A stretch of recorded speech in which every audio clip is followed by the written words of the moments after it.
इसे देखो, ये एक 40 साल की इंडियन औरत, इसे मॉडलिंग का एम भी नहीं पता होगा। उसके दूसरे साइड एक 21 साल की यूरोपियन मॉडल जो बचपन से अपने चेहरे पर फोकस करती आ रही है। सब लोग यही कंपेयर करेंगे, बस इंडिया की बेइज्जती करने के लिए। इंडिया के किसी आम आदमी औरत को पकड़ेंगे, उसे कंपेयर करेंगे किसी यूरोपियन मॉडल से, क्योंकि ये लोग ऋतिक रोशन या ऐश्वर्या से कंपेयर करने की सोच नहीं सकते ना।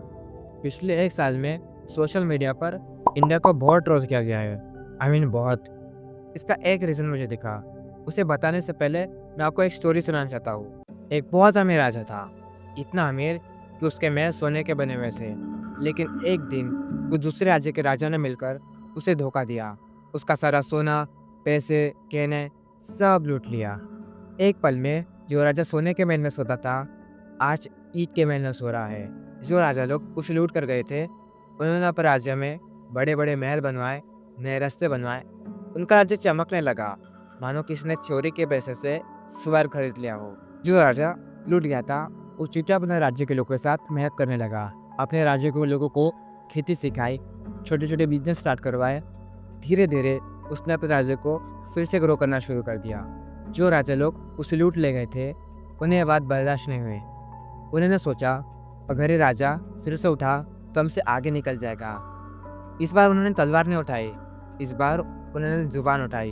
उन्होंने उसके राज्य की कमियां निकालकर पूरे देश में स्प्रेड करना शुरू कर दिया। अब वो राजा जो अपने राज्य को फिर से ग्रो करने में लगा था, अब उसके खुद के राज्य के लोगों ने ये सोचना शुरू कर दिया कि हम ही गलत जगह रह रहे हैं। कुछ लोग उसके राज्य को छोड़ देते हैं, बाकी के वही रहते हैं। फिर भी वो राजा अपने राज्य को ग्रो करने लगा रहता है और ये कहानी ऐसी चलती रहती है। क्या तुम इसे खुद से रिलेट कर सकते हो? ये तो आज हमारे साथ हो रहा है। एक अमीर राजा जो सोने के महल में रहता था, ये रिप्रेजेंट करता है एक सोने की चिड़िया से जो पहले हम थे। दूसरे राज्य को राजा को रिप्रेजेंट करता है ब्रिटिशर्स को, सब कुछ लूट लिया। ये रिप्रेजेंट करता है हमारी 45 ट्रिलियन डॉलर की वेल्थ को, जो ब्रिटिशर्स हमसे लूट ले गए थे। फिर यही सारा पैसा जो हमारा था, इन ब्रिटिशर्स ने अपने देश के डेवलपमेंट में लगाया। इंडिया वर्ल्ड जीडीपी में 25% या उससे भी ज़्यादा कंट्रीब्यूट करता था।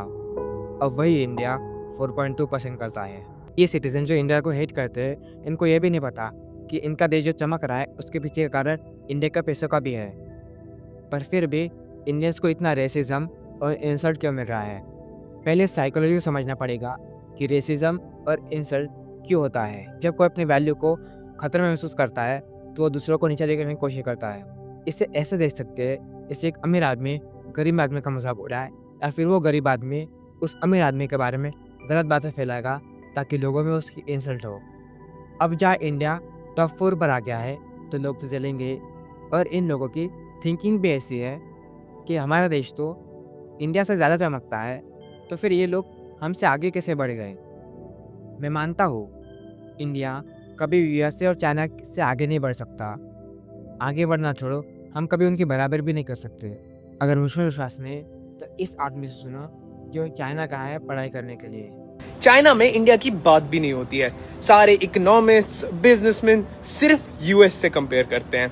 और ये मुझे काफी ज्यादा इंटरेस्टिंग लगा। I mean we already knew it, but यहाँ आगे रियलाइजेशन होती है कि चाइना कितना ज्यादा स्ट्रांग है और चाइना कितना ज्यादा हमसे आगे निकल गया है। और मैं ये भी मानता हूँ कि इंडिया के लोगों के पास सिविक्स नाम की चीज़ ही नहीं है।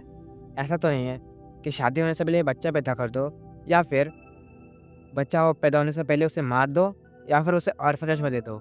मैंने यूट्यूब पर एक वीडियो देखा जहाँ पर एक यूट्यूबर यूरोपियन लड़कियों से ये सवाल पूछ रहा था कि तुम्हारा बॉडी काउंट कितना है। तुम्हारा यूरोपियन लड़की से शादी करने का मन उठ जाएगा, क्योंकि 90% लड़कियाँ ऐसी होंगी कि उनके बॉयफ्रेंड 2 होंगे तो उनके बॉडी काउंट 3 होंगे।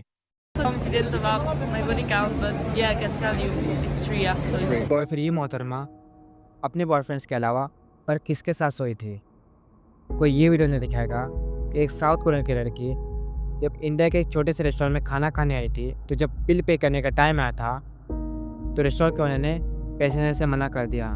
उसने बस इतना कहा, आप यहाँ के गेस्ट हो और मेहमान से पैसे नहीं लेने जाते।